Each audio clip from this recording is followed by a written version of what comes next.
of ID number 68 oo roll lambarkiisu yahay 684728 in si sax ah loogu doortay madaxweyne. kadib markii la guddoonsiiyey shahaadada William Ruto ayaa u mahadceliyay taageerayaashiisa iyo dadkii doortay ee u codeeyay kadib khudbad dheer uu ka jeediyay xarunta Bomas oo tirinta codadka ay ka socotay maalmihii la soo dhaafay. My gratitude also goes to the people of Kenya. waxa aan u mahadcelinayaa dadka reer Kenya oo si wanaagsan noo dhageystay. The millions who participated in our campaigns. malaayiinta sida nabadda uga qayb qaatay ololaheena iyo malaayiintii isugu soo baxday in ay noo codeeyaan 9kii Agoosto oo si sabar la u sugayay natiijooyinka doorashada. And the millions who have waited patiently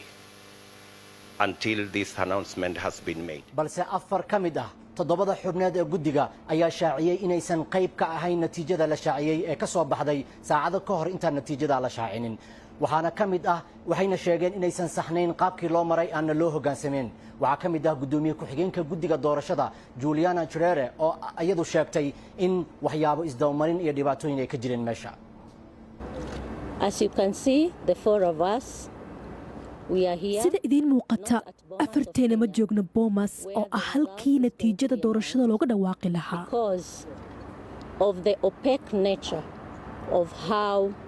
sababtoo ah qaabka loo maareeyay qaybtan doorashada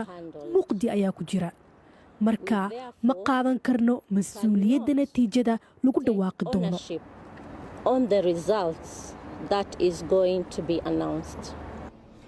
saaka aroortii intaan lagu dhawaaqin natiijada doorashadan dalkan Kenya ka dhacday magaalooyinka Nakuru iyo Kisumu ay ka soo kala jeedaan labada musharax ee ugu cadcad Raila iyo Odinga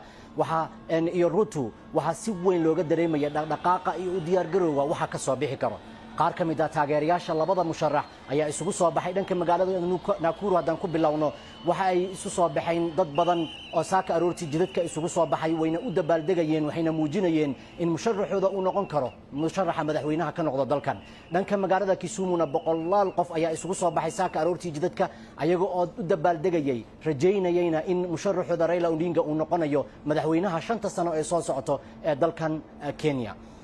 dhanka kale xaafadda Islii ee magaalada Nairobi waxaa saakay aroortii suuqyada si caadi ah u furnaa kadib la xiray markii duhurkii la soo dhaafay. qaar ka mid ah dadka xarumahooda ganacsiga xiray waxa ay sheegeen inay ka baqayeen in kadib marka natiijada doorashada lagu dhawaaqo inay rabshado ka dhacaan ee dalkan Kenya gaar ahaan magaalada Nairobi. suuqa waxa uu furnaa aroortii hore balse dadka markii la soo gaaray barqadii ilaa duhuradii waxay bilaabeen inay si degdeg ah u xiraan dukaamadoodii iyo maqaayadihii ku yaalay guud ahaan xaafadda Islii. jidka 12 oo aan tagnay qaar ka mid ah dadkii aan kula hadalnay waxa ay noo sheegeen inay degdeg u xireen ayna doonayeen inay guryahooda tagaan sidoo kalena natiijada doorashada ay daawadaan. laba ka mid ah ayaan halkaa kula hadalnay.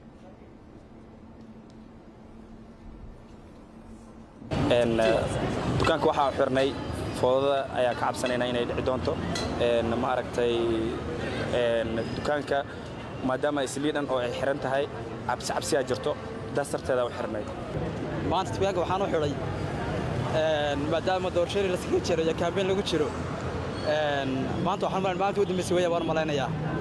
marka saa darteed aan u xiray maadaama wax kasta iska dhici karaan yaan u xiray dukaanka maanta marka insha Allah markii doorashada ka bacdi yaan insha Allah yaan rajaynayaa inaan furo marka hadda waxaan rabaa xafladda aan socdaa inaan tifiye ka daawado wax balse u socdaan marka insha Allah waxaan rajaynayaa inaan dib dhicin waan rajaynayaa. haddaba tirinta codadka intay socotay waxaa muuqday in khilaafyo kala duwan ay soo baxayeen oo u dhaxeeyay dhinacyada wakiilada u ahaa labada musharax ee ugu cadcad Raila Odinga iyo William Ruto gaar ahaan xarunta Bomas markii lagu sugnaa ee natiijadu intaysan soo bixin ka hor. sidoo kale waxa ay qaarkood ku doodayeen in aysan saxnayn natiijada ka soo baxday gaar ahaan wakiilka u qaabilsan dhanka doorashada ee Raila Odinga waxa uu sheegay in wax isdawmarin ay jirtay sidaa darteedna aysan warqadaha qaar saxiixin ayna Raila Odinga ugu baaqeen inuusan tagin xarunta Bomas ee looga dhawaaqay natiijada doorashada. haddaba maxay ka dhigan tahay doorashadan dalka Kenya ka dhacday iyo natiijadan ka soo baxday? waxa halkan igula sugan Cabdinuur Alxaaji oo ka tirsan telefishinka Shakaal kana mid ah dadka barnaamijyada siyaasadda soo saara. Cabdinuur soo dhawow bal marka ugu horeyso maxaa xiga ku dhawaaqida natiijadan iyo wixii maanta dhacay kadib aad baad umahadsan tahay axmedow dhawaaqida lagu dhawaaqay natiijada doorashada madaxweynaha waqti badan soo socotay waxaa la filayaa kow waxay noqon doontaa qasab in qolada kale laga guulaysan inay maxkamadda ay doonaan arrintan ay ka hor imaadi doonaan waa la socnaa waddankani Kenya doorashadii aan soo dhaafnay markay dhacday Raila Odinga wuxuu aaday maxkamadda sare dalkani Kenya ee Supreme Court isla maxkamaddii ayaa meesha ka saartay doorashada marka aad baa loo sugayaa talaabada xigtay Raila Odinga iyo kooxdiisa ay qaadan doonaan inkastoo maanta markii la joogay xarunta Bomas ay dadka matala Raila Odinga qaybta dhanka iyo arrimaha doorashooyinka ay sheegeen in cilado ay jiraan ta awgeynaysan iyagu ku qancin karin natiijada ka soo baxaysa dhanka doorashada marka waxaan filayaa talaabada xigta la sugayo waa in Raila Odinga iyo kooxdiisa inay aadaan dhanka maxkamadda waayo wax kale oo banaan ma laha talaabo kale uma furno waayo madaxweynaha cusubna ma dhaarin kara waxay qaadanaysaa 14 maalmood kadib haddii la waayo qof maxkamadda aado in madaxweynaha cusub la dhaarinay laakiin ka hor waxaa sidoo kalena ayaga u furan inay maxkamadda ay aadaan marka maxay ka dhigneed maanta waa aragnay guddiga doorashada dhexdiisa khilaafa ka dhacay oo 4 xubnood ay sheegtay inay natiijada aysan qayb ka ahayn kuwa kala sheegay sharciyan marka dastuurka Kenya iyo arrimaha marka la fiiriyo maxay ka qabaan maxaa dhici karo natiijada sax ma noqon kartaa ku dhawaaqida Chebukati wallahi qareenada ama lawyeerinta waxay ku doodaan in talaabada maanta uu qaaday gudoomiyaha guddiga doorashooyinka inay tahay arrin sax ah waayo komishanarada ama dadka u xisaaran guddiga doorashooyinka waa 7 marka 4 ayaa maanta soo baxeen waxayna iyaga diideen waxyaabaha ka socda Bomas iyo natiijada uu ku dhawaaqay Chebukati laakiin mas'uuliyadda weyn waxay saaran tahay gudoomiyaha doorashooyinka oo Fula Chebukati asaga ayaa u xisaaran arrimaha doorashooyinka inuu ku dhawaaqo marka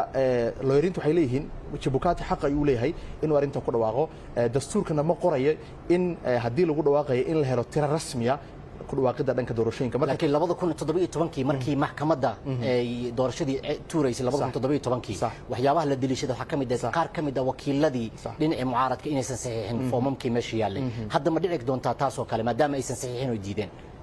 waxay ku doodayaan qolada dhanka iyo Raila Odinga waxay leeyihiin anaga ma saxiixin arrimahan ku aadan dhanka iyo foomamka marka waxaan filayaa maadaama doorashooyinka dhan ay si toos ah Kenyaanka ay ula socdeen shabakada arrimaha dhan waa la soo bandhigi doonaa marka waxay ka mid noqon doontaa dooda maxkamadda la geyn doono Chebukati tiimkiisa inay maxkamadda ay tusaan nimanka ma saxiixin mise ma saxiixin haddii ay saxiixi waayeen sababaha inay sheegaan marka waxaan filayaa guddiga doorashooyinka naftinkiisa inay soo kala qaranadooda ay diyaarsan doonaan sababtay ku dhawaaqeen haddii ay dhacdo in nimanka ay saxiixin marka arrimahaas dhan waxaan filayaa waa arrimo dhanka maxkamadda laga doodo doono labada dhinac waxaan filayaa in qaranadooda diyaarsan doonaan sifaha arrintan ay ka wada doodaan marka maxaa dhici karo maadaama Raila tiimkiisina ay diidan yihiin dhinaca kalena natiijadii lagu dhawaaqay qaar kamid ah guddigan ay diideen maxaa dhici karo hadda wallahi waxaan filayaa hadda intaan waraysi aan galin waxaa warbaahinta gudaha la hadlay madaxweynaha cusub wuxuuna asagana sheegay inaysan wax dhibaato dhici doonin oo asaga sidoo kale la hadli doono madaxweynaha tan xilka fadhiya waa la soconaa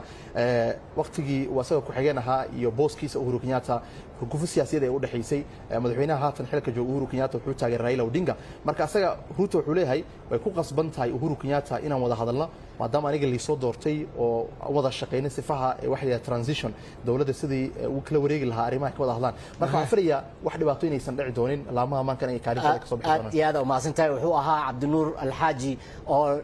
halkan igula sugnaa oo ka hadlayay arrimaha doorashada kana tirsan telefishinka Shakaal ee arrimaha siyaasadda aad uga hadlo marka bidhaanow waxa layaabo badan ayaa la filayaa maalmaha soo socdo gaar ahaan 7 maalmood ay ugu horeyso in maxkamadda ay aadaan tiimka Raila ee diiday in ay natiijadan aqbalaan haddaba marka wax badan ayaan fili doonaa oo maalmaha soo socdo dhageystayaasha aan u soo gudbin doonaa adigan kugu soo celiyay bidhaan